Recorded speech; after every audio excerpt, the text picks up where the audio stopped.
and I ended up meeting another older man. And so this man ended up showing me how to rob people, how to rob somebody at gunpoint. So I ended up robbing this lady at gunpoint. I robbed this lady. I ended up running up the street and I got tackled by these two Samaritans of, people that were walking by, and they tackled me. And they held me down till the police came, and the person I was with that showed me how to rob people, he ran up the street and just watched me get tackled. He didn't have my back, and I was being loyal to all these individuals. When I went to juvenile hall, I used an alias. I used a fake name, and I didn't tell them who I really was because I was so determined not to go back to my mother's. So, and I just wanted to be with my boyfriend, which was my trafficker. He ended up getting out, and when he got out, he actually came inside juvenile hall to visit me, and he was pretending to be my uncle. The officers didn't realize the signs. They didn't know what was going on. Who was his man? Like, he didn't look nothing like me, so how could he be my uncle? He came in to visit me, and he was making sure I wasn't talking. He ended up getting my aunt, which was not even my blood aunt. She was my aunt by she was married to my uncle, but she was also into gangs and stuff like that. And she knew what was happening with me, and she came to juvenile hall and pretended to be my mom so she can get me out. And she met my trafficker. She was trying to help him get me out. And eventually they ended up having a relationship and they slept together. So I'm just saying that families can be a part of the problem. I did end up getting out, but I just was placed in a group home facility.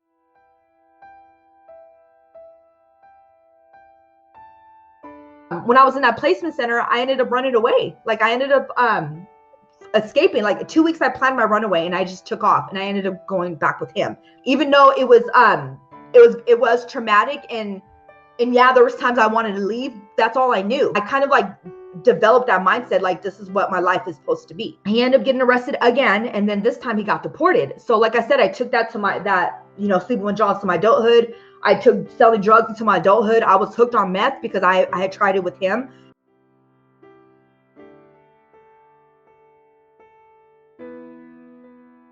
I went to Valley State Prison at the age of 23.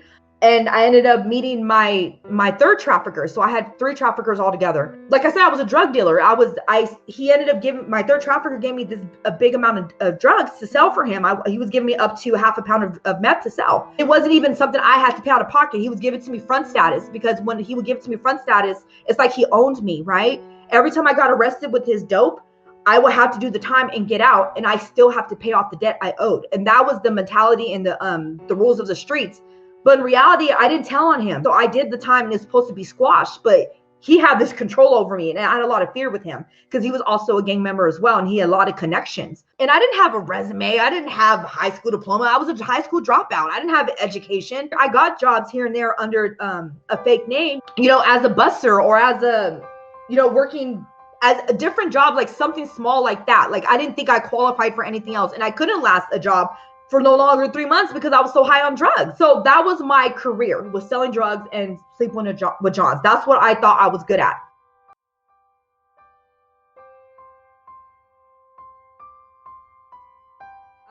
And then at the age of 26, I got pregnant. And throughout my pregnancy, I continued to use because I couldn't stop using. My third trafficker, what he would do, like I said, he gave me this big amount of dope to sell for him, and I was always in debt. Like, I was always because I ended up getting loaded off my own supply. So I always owed him money, or people would rob me. So I was always in debt with him. In order for me to continue to sell more dope to pay him off, what I owed, I had to get in his car. And when I would get in his car, I'll give him the money I owed him. He would give me more dope. But before I can even exit the car, he'll have me perform. Like, he'll have me give him oral sex, or he'll have me give him sex.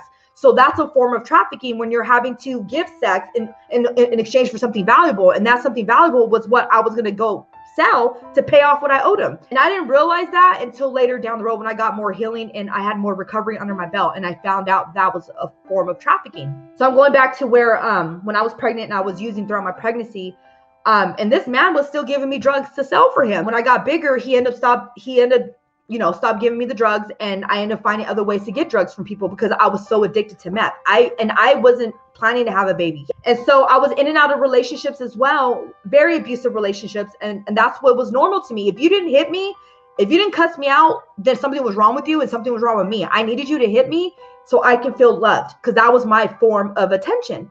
8 months pregnant, he's dragging me across the floor and getting on top of me and punching me because that was normal to me.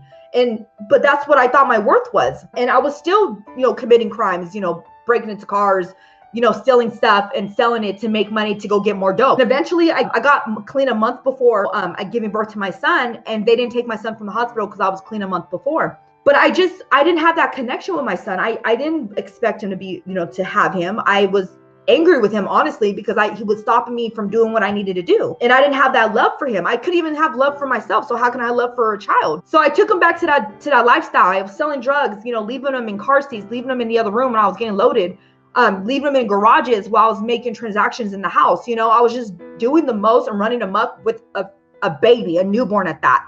And so I was meeting up with my trafficker again, and he was giving me drugs, giving me ounces of dope in one hand, and I have my newborn in the other hand. And I was continuing to sell drugs for this man, and he was continuing to have me give him sex if I didn't pay him what I owed him. I wanted to just give him the money, get the dope, and continue to do that. I didn't want to give him sex, but I was forced to. I ended up, taking my son back to that lifestyle, and then I got arrested when he was 3 months old.